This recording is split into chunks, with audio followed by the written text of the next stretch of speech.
Apa jadinya jika pria dewasa yang punya keluarga bahagia, diam-diam menjalani hubungan terlarang dengan teman anaknya sendiri?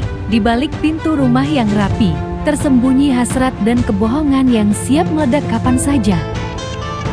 Inilah Kinsenas, katapusan film Filipina penuh kontroversi.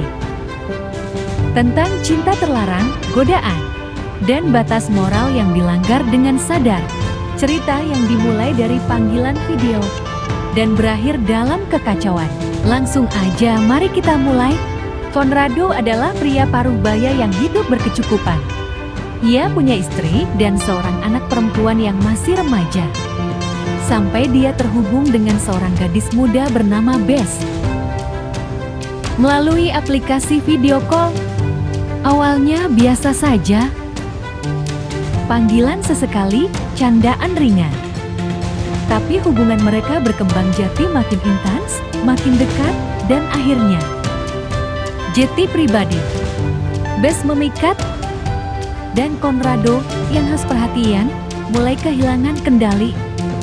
Tak lama kemudian, Bess datang langsung ke rumah Conrado. Dan disinilah rahasia itu benar-benar dimulai. Ternyata, Bess bukan sekadar gadis asing. Ia adalah teman sekelas anak perempuan Conrado. Dunia mereka tiba-tiba jati sempit dan sangat berbahaya. Conrado semakin dalam terjebak. Setiap kali Bess datang, bukan hanya hasrat yang tumbuh, tapi juga rasa bersalah. Ia mulai menyembunyikan banyak hal dari istrinya, dari anaknya, bahkan dari dirinya sendiri. Bess di sisi lain, mulai menunjukkan sisi lain. Dia bukan hanya gadis muda polos, ada sesuatu yang gelap dalam dirinya, penuh misteri, penuh kendali. Ia tahu Conrado lemah di hadapannya, dan dia memanfaatkan itu.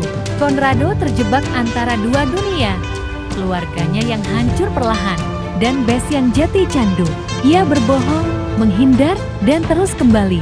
Semua jati ritual. Setiap Kinsenas dan katapusan setiap tanggal 15 dan akhir bulan, mereka bertemu. Tapi rahasia, sekencang apapun disimpan, pasti bocor. Di titik ini, anak perempuan Conrado mulai curiga. Ia menemukan jejak interaksi Bess dengan ayahnya. Saat konfrontasi hampir terjadi, Bess malah semakin berani. Ia bahkan muncul di acara keluarga, membuat situasi jati tegang luar biasa. Tapi di balik semuanya, ternyata Bess menyimpan masa lalu kelak. Ia bukan hanya anak sekolah biasa.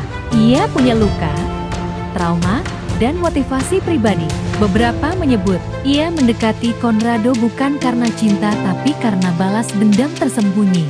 Mungkin pada sistem, mungkin pada pria-pria seperti Conrado.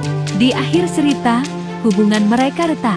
Bess menjauh, dan hidup Conrado hancur, keluarganya berantakan. Harga dirinya tercabik. Ia sadar, satu pilihan bodoh telah menghancurkan segalanya. Tapi penyesalan datang terlambat. Kinsenas, katapusan bukan cuma kisah perselingkuhan biasa. Ini cerita tentang pria yang kehilangan arah dan gadis muda yang tahu bagaimana memanfaatkan celah. Film ini memperlihatkan betapa bahayanya ketika nafsu mengalahkan logika. Jangan pernah bermain-main dengan api, apalagi jika apinya tersenyum manis di depan anakmu, karena pada akhirnya rasa bersalah lebih membakar daripada dosa itu sendiri.